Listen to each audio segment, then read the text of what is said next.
Good evening, everybody, and welcome as always to our Redemptorist home in Liverpool at Bishop Eton. And thank you for tuning in. I've just come back from a wonderful day out. I'll say a little word about that in a moment. But firstly, I must just say a huge thank you to all of you at St Mary's. Last weekend I knew it was going to be a bit of a challenging weekend for me emotionally and so on, but you made it so special. You were so gracious.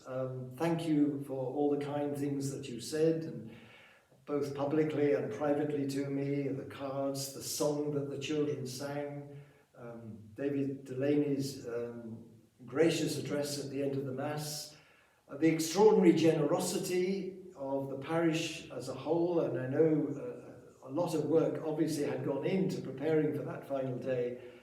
I was very touched, and it's impossible to find the words to tell you just how encouraging and caring your care of me has meant to me, and I will treasure the memory. I treasure the memory of the 14 years.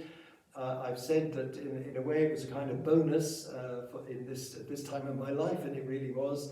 And of course, we're still working together as a family of parishes, and the two Father Peters I know are going to support and strengthen you in the months and the years ahead. So just one big, huge thank you. It's impossible, as I say, to find the words really to express how I felt after last weekend with both the Masses, but obviously that final little reception after the Mass and the way you ended the Mass with me at the 11 o'clock will stay with me for the rest of my life, undoubtedly. These memories, as you know, I do store them up and I do treasure them. Today was lovely. I had my day off, but unusually I decided to use the car, and I took Father Joseph. Many of you have met Father Joseph Musandami, and I took him, so we saw all the three football grounds. We went to Anfield first of all, and then we had a look at Goodison Park, and finally went and had a quick look around the outside of the new Everton ground. And then we went up and we had a pub lunch in Formby, and went on to visit Archbishop Patrick in Southport, and what terrific form he was in. I think Father Joseph was absolutely mesmerised for about an hour and a half. He really is the most wonderful conversationalist, Archbishop Patrick, and he's so much better than he was. He's actually walking now in the house, in the home where he is, unaided. And they're so welcoming. They gave us a cup of tea and so on. And then we went down to see Father Pat O'Brien, and he was so grateful for the visit as well. As the last couple of times I've been up, I've missed him.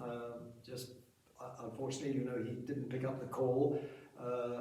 And the second time he was going out somewhere. So it was great. And we came back, and I was hoping to drive Joseph past Aintree, but somehow I lost my way. So that was the one thing we didn't see, the Aintree racecourse. But anyway, we did pretty well. So there we are. Thanks, everybody. Let's continue to pray for our troubled world. It's almost, one almost despairs at times. We mustn't despair, of course, but switching on the news, you just don't want to know what else is happening. It's so disturbing. But we will continue to pray. Pray for peace. Pray, hopefully, that the minds and hearts of those who can change the course of history will be touched, and that whether it's Ukraine, the Holy Land, or many other troubled parts of the world, that people will recognize that we are God's children, that he loves us and he wants us to care for one another, and not to be threatening one another with war or whatever. You know how we all feel at the moment. So let's just once again entrust ourselves to our Mother of Perpetual Succour and to all our patron saints, as we ask God's blessing that he will continue to keep us united through his Son, Jesus Christ our Lord.